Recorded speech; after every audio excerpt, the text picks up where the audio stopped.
the best television last night happened with the Yankees and the Blue Jays, where Aaron Judge does Aaron Judge things. It's 2 homers. It's a bomb on a 3-2 count late in the game in the 8th. And you've got a situation where the Blue Jays broadcast, which is on Sportsnet.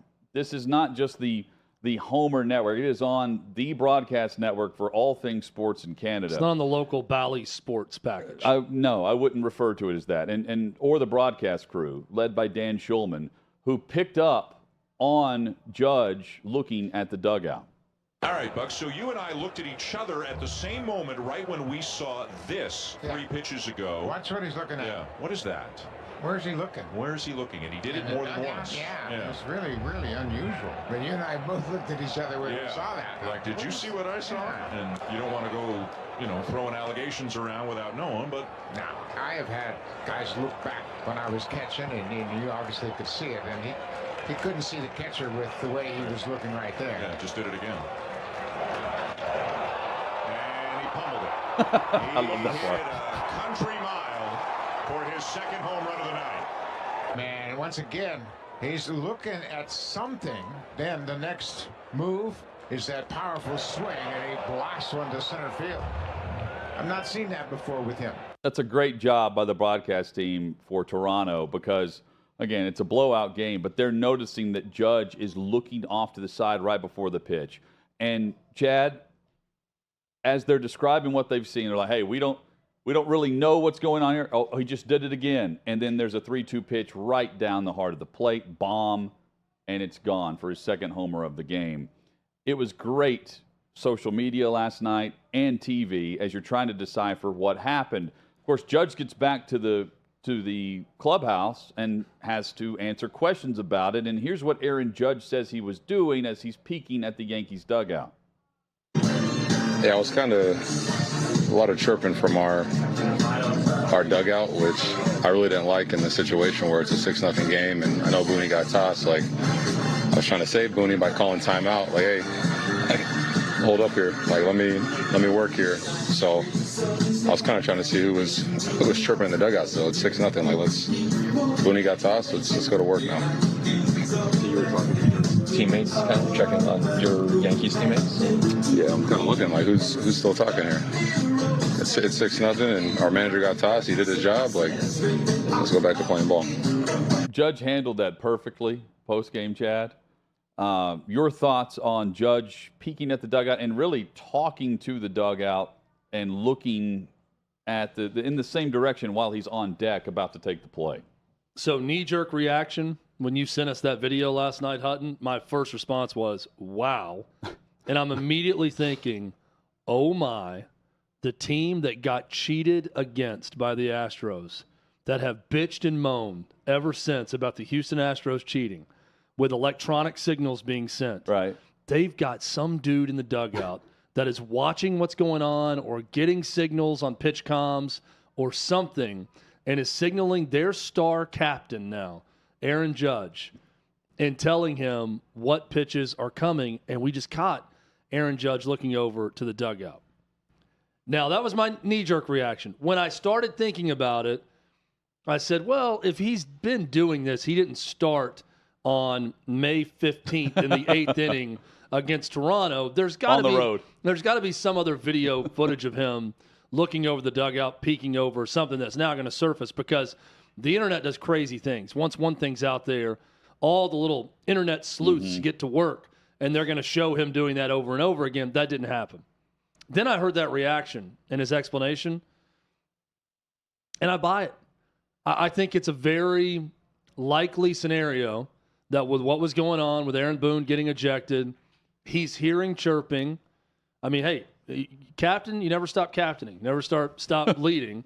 Even when you're at bat, you're looking over in the dugout thinking, what in the hell is going on with my guy still talking? And he was distracted by something, and he's looking over doing that. This shot of him is great with his eyes looking over the dugout. So I went from the Yankees are cheating the same way the Astros were after complaining about it for so long. Oh, this is so juicy. I can't wait to break this down. To within about an hour and a half saying, yeah, he was probably just looking in the dugout because someone was chirping at the umpire. because his manager had just been ejected, and this was going on all night. So my verdict, he's not a cheater. He wasn't doing anything wrong. He was telling the truth when he said, I'm looking to the dugout simply because there's a lot of chirping happening after our guy got ejected. So I don't think he's doing anything nefarious, because I don't think sign stealing is cheating unless you're doing it, by stealing signs electronically, or you're doing it the way the Astros were caught doing it, where you're on a monitor in the back and then you're banging the trash can drum to alert certain things that are going on for your hitters. Yeah, it's one of those, Hutton, that's in baseball. It's frowned upon, but it's not illegal if you can naturally pick up on signs. So you do it. It's one of two things. It's not what he's saying about chirping. Dugouts chirp all the time, and I don't see hitters doing this.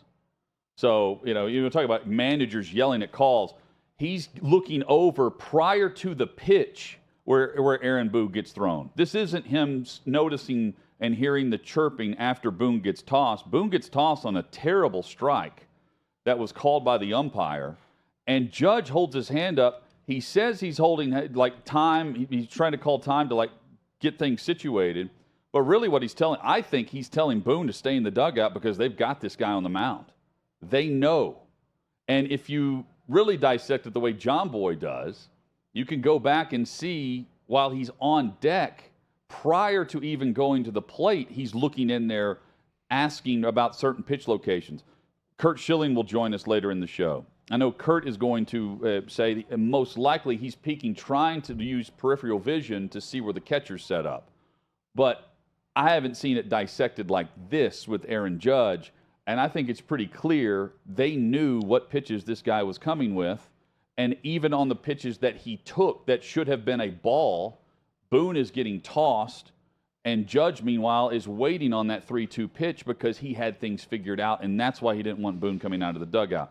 Either way, the headline of cheater is, absurd here, but at the same time, he's also just not reacting to chirping in the dugout, because once he looks over there once, he could also call time once and make sure that everything pipes down if he really wanted to focus in and laser focus in on what was happening on the mound. It made for great TV. Oh, it was great. Either way. Good job by the Blue Jays broadcast team for pointing that out. It made for great TV. My initial reaction, way different than when I thought it through and heard his explanation of what went down. But either way, it was terrific. I think it was Gary Carter, the old catcher, who, if he caught guys peeking back, trying to see signals, he would say, if you look back here again, the next one's coming in your temple. That's going to be the signal I'm going to give him. If he saw someone doing that enough. What you're talking about with what we'll ask with Kurt is more of you're trying to glance back to see positioning of the catcher. And not, you're not a young catcher. Now with pitch comms, you're not looking back to see, is it a fastball? Is it a curveball? Is it a slider? You're looking to see where the catcher's setting up. Yeah. And again, Chad and I agree here. Nothing crazy, nothing nefarious, no investigation, at least as I see it here. But I also don't think it's just like, who's over there talking in the dugout? Because that's always happening between the manager and the umpire, no matter who's at the plate. Yeah, I believe him. Maybe I'm naive, but I fully believe Aaron Judge and his explanation. He's also glancing right before the pitch is thrown, not like while he's getting set. He's getting set in the batter's box, and while that would be where chirping was happening right after the previous pitch, he's not looking over there yet. He's waiting to see exactly where the setup is. For whatever reason, he's looking the same direction every time. And, I mean, if he doesn't hit the homer, we're probably not talking about the same way. The first video I watched, it looks so timed where he's like right before the guy's about to go into his delivery, he's looking over quick and then right back. But with the explanation, I'm thinking, okay, well, that would also explain that where look, if someone in the studio right now, if Matt stands up and moves that chair really loud, I'm supposed to be looking right at the camera right now, and if he does that, I can't help myself but to move my eyes to see what's going on and move back. So I do think that he could hear something and quickly glance over while still focused and say, what is going on over there, and then lock back into the pitcher. It's all very plausible to me. Look, I'd love for it to be not plausible.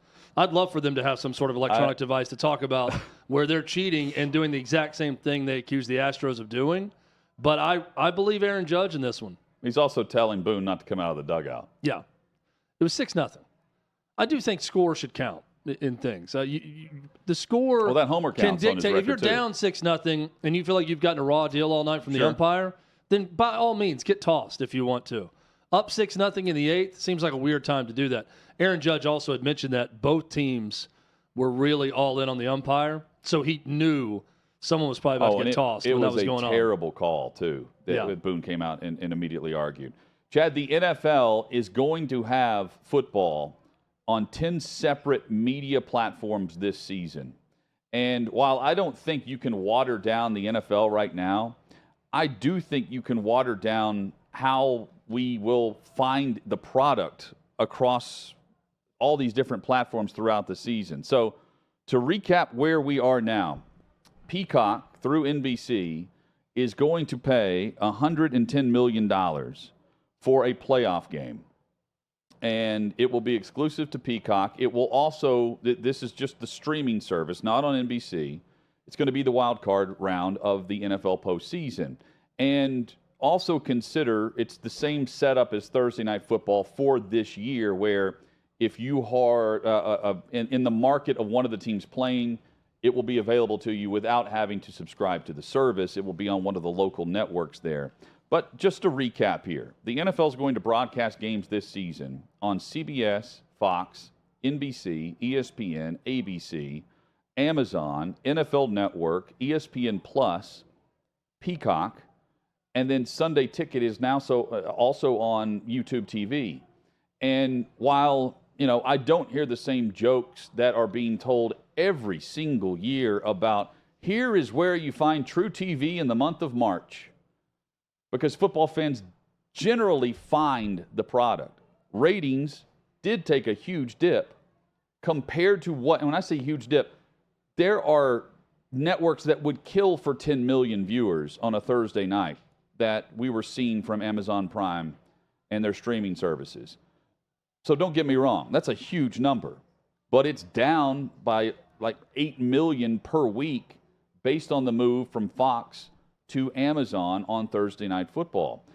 And I do think you'll see the dip there and people will gravitate towards, you just can't find it.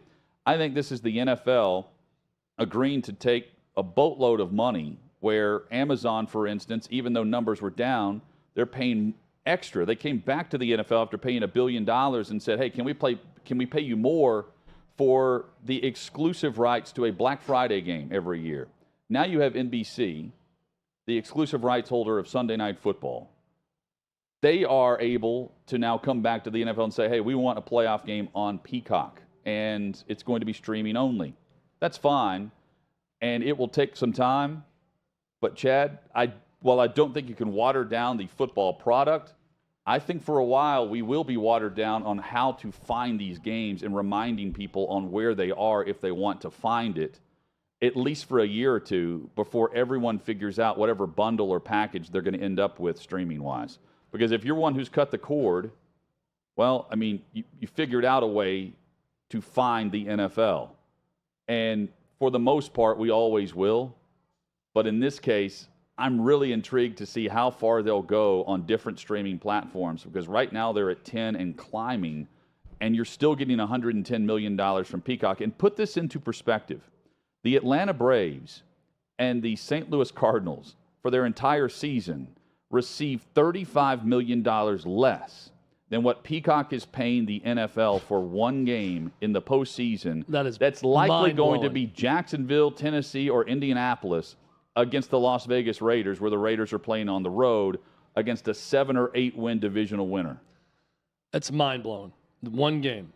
And Peacock has to be one of the least viewed streamers that are out there, so I know this is an attempt to help them with their subscription numbers. They do own The Office, and they do own Yellowstone for the first 4 seasons. NBC's catalog, for the most part, they've got all of it. If you wanted to watch old SNL episodes from any year, by the way, you go to Peacock and watch it. So last year, Sunday Night Football on NBC, a 30-second spot average cost was $828,000 for a company to have a 30-second spot during the game. I don't know what number of 30-second spots air during a playoff game, but you're clearly not going to get close to recouping your $110 million based on that purchase, the NFL. So let's say that it's, I don't know, $40 million based on that. And I don't think it's going to be that much, that many spots you'd get into a game, but that you're going to make. Companies are willing to spend $50 to $60 million for one game that they're not going to get back. That's on top of what they're getting back in advertising revenue, just to promote Peacock and have that promotional arm for an NFL playoff game. Their business model is top notch. We got into this last week with the schedule release and how they can create a national sports holiday based on showing the schedule of games we already know are going to take place, but now we know the sequence in which they will happen, and it becomes a huge story that the NFL can sell. They can sell anything. And this is yet another example. They're selling Peacock, which is probably one of the worst streamers out there in terms of subscriptions, and they can sell that, and $110 million they're getting back for one game. It's remarkable. And this is the premier spot for the NFL where you end up having the playoff games. And instead of putting them just on ESPN, it was always that Saturday afternoon ESPN game on Saturday that was going to be the worst playoff matchup, right? Yep. Where you had two backups, for instance, playing. The old 3 or 4 p.m., whatever kickoff time it was. Yeah. And now the indication is the streaming only is where. But the networks are trying to go ahead and prime people to, if you're not already there, to find our products, go there. And on Sunday Night Football and different things, you can find different camera angles on Peacock. You can find the WWE. There are different ways that they can really suck you in once you do the free trial, if that's what they're trying to do. But in this case, they're trying to get you to subscribe and keep it based on the NFL being a part of whatever package this is.